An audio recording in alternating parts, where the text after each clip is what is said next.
Here's the economic update for February 15th, 2026. So we have our jobs numbers. So on February 13th, the BLS came out and said that we've added 130,000 jobs in January.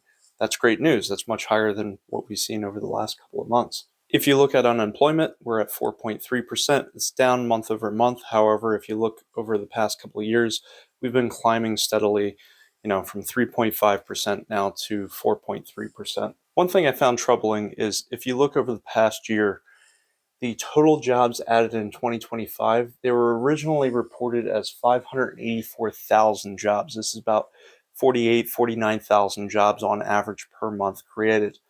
However, this was revised down to only 181,000 jobs over the last 12 months.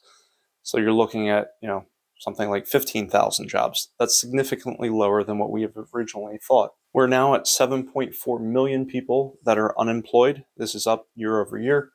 We're at 1.8 million people that are unemployed for 27 weeks or greater, more than 6 months. That's up year over year. 25% of people that are on unemployment are unemployed for more than 6 months. 4.9 million people are employed part-time, but they want full-time work due to economic reasons, such as their hours got cut or something along those lines. And that's been up year over year. There's 5.8 million people that are not in the labor force that want a job. And there's about 1.7 million people that are marginally attached to the labor force, meaning they look for a job sometime in the last 12 months, but not in the last 4 weeks. On February 12th, we had our initial unemployment claims. These have just been kind of bouncing around. There's nothing really to tell you there, but you can look at those. Our December numbers for our jobs were revised down by 2,000 jobs, down to 48,000.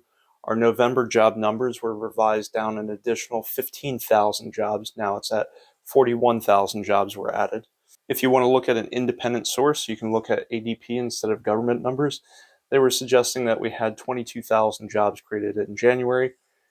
And when we look back in December, they were saying it was about 41,000 jobs. So if we look at our December numbers here, 41,000 versus 48,000, it's not far off. However, we're looking at plus 22,000 in January here, and we're looking at plus 130,000 jobs.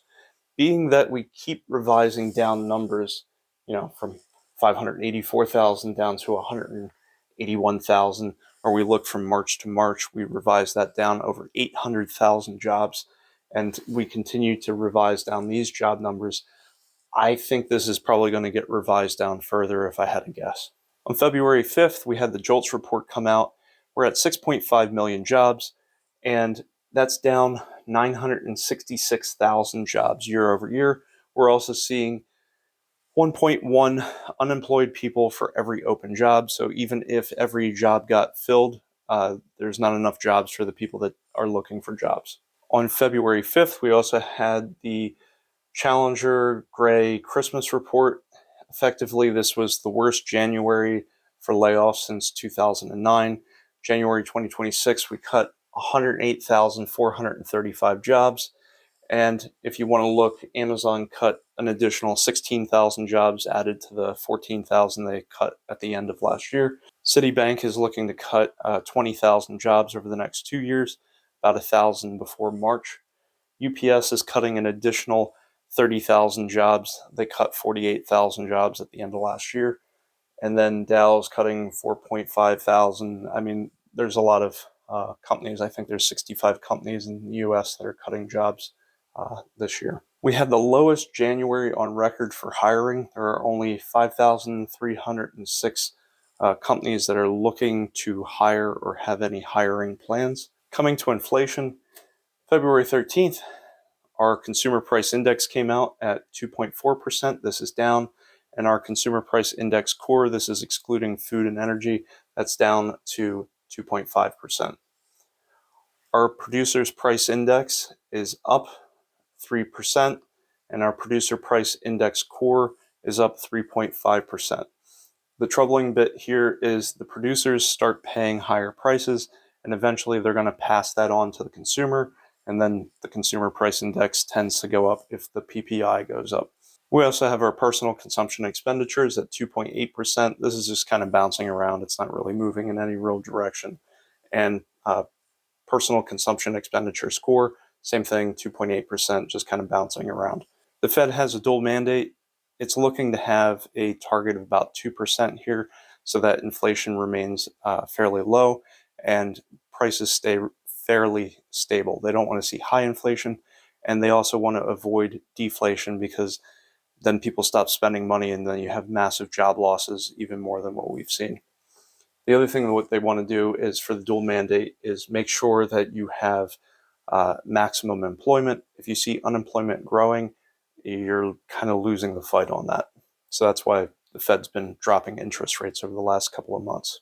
Talking about monetary policy, January 28th, the Fed FOMC decided to hold Fed interest rates, the overnight or short-term rates, at 3.5 to 3.25%.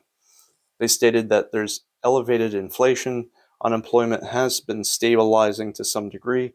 They're worried that the job gains have slowed. However, the economy is still expanding at a very solid pace. And when they talk about the economy, we're talking more about GDP. So GDP in first quarter 2025, we have negative 0.5%, not good. Second quarter, we had plus 3.8%. That's very strong. Third quarter, this is the highest it's been in over 2 years, 4.4%. And then fourth quarter, right now, the estimate's at plus 3.7%. Those are all really good growth numbers, but the concern is companies are not really hiring that many people. And we're also finding that productivity has gone up 4.9% over the last year. So that could be playing a part in this. And you may see additional profits basically because you don't need as many people to do the same work if people are much more productive. So if you're 5% more productive, maybe you don't need 5% of the workforce, or you can make 5% more goods, or some combination of the two. So how's the consumer doing? The reason why we're interested in this is effectively about 2/3 of all spending in the United States is from a consumer. So if the consumers are suffering, then the economy is sure to follow. So we look at consumers. February 6th, we have the index of consumer sentiment. Month over month, it's actually up 1.6%, down 11.4% year over year. Current economic conditions, they're actually improving, plus 5.2% month over month. However, they're still down 11.3% year over year. The index of consumer expectations are down 0.7% month over month and down 11.6% year over year. So if somebody thinks things are going to be bad, they might not spend as much now, they might save more, and that slows the economy down.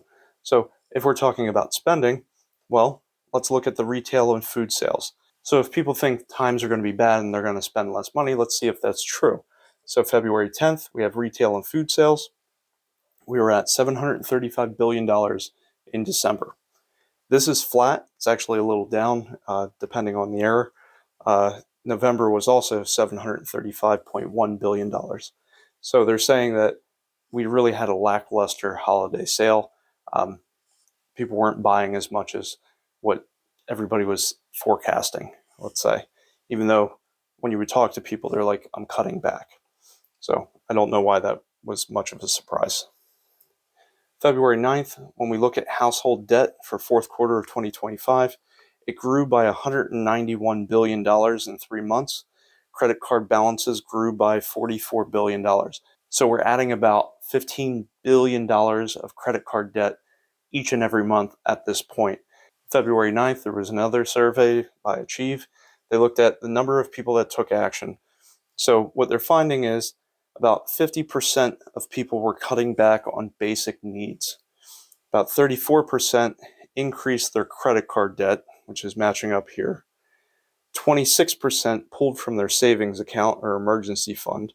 20% missed a debt payment. We'll get into that in a second. 20% of people that took actions delayed or skipped medical treatment, and 9% skipped or reduced their medication by skipping doses. I would not do that because they don't really work the same, and you can run into other issues there. If you're worried that people aren't paying their bills, you might want to look at the 90-plus day delinquent percent of the balance. And if you look at credit cards, These have the highest delinquency rates since 2009 through 2011, and cars look like they're right about where we were back in 2011. So these are very high numbers. People are not paying their bills. So people are putting more and more on credit cards, and then they're not paying the credit cards off. So with that being said, does it make sense why the president was trying to push credit card companies to limit the interest rate down to 10%, not the 25 to 29% that it currently is for many folks? If we look at production on February 2nd, we had the ISM report. This is saying that manufacturing is growing for the first time in now 12 months, and it's really been suffering since 2022. Good news is manufacturing PMI, new orders, production, export orders are all growing. Bad news is prices are growing with them. The other part we're looking at is the employment is still contracting. They're not really hiring people. So with all of this, what am I doing? Well, I've already paid off all of my high interest debt. That's been gone for years. But if I had credit card debt or I had high interest debt, I would pay that off immediately because it's going to drown you. 20, 25, 30% interest. It's not going to be good. I'm looking then to have at least a 6-month emergency fund. Right now I'm holding about a year's worth of emergency fund. I'm seeing a lot of layoffs. A lot of my friends have lost jobs. So try to be prepared for that if that happens to you. But the reason why I'm saying 6 months is when we look at how many people, 1.8 million people that have been unemployed for more than 6 months, or 25% of those that have been on unemployment, that's why I'm saying at least 6 months of an emergency fund. Any money I need in, say, the next 5 years or less, like if I'm approaching retirement, I need a car, I need to make a repair for my house, something along those lines, that money I'm going to put in high yield savings accounts, CDs, that sort of thing. Any money I don't need for at least 5 years, what I'm going to do is I'm going to use dollar cost averaging, take the emotion out of investing. I'm going to put about 70 to 80% into the S&P 500 and about 10 to 20% the total international fund. Right now, I'm also putting about 10% into long-term bonds. The reason being is if I think the long-term interest rate will go down eventually if we hit a slowdown, bond value rises as interest rates go down. And I wouldn't hold the bond until maturity. What I would be doing in that instance is as soon as the interest goes closer to zero, then I would sell off the bond. So even small changes can make very large changes in the value of a bond if it's on the long end. So that's why I'm doing that. So if things go bad and the S&P 500 goes down, I also have a put option, so it gives me downside protection. I also have TLT, 20-year plus bond fund, and I have a call option on that if they go up. So that's a bit speculatory, and the other one is more of an insurance. So thank you for watching. Please subscribe. I cover a lot of topics on the channel, such as how to make more money, how to save, how to invest, and how to be an entrepreneur. If any of those interest you, please subscribe and have a great day.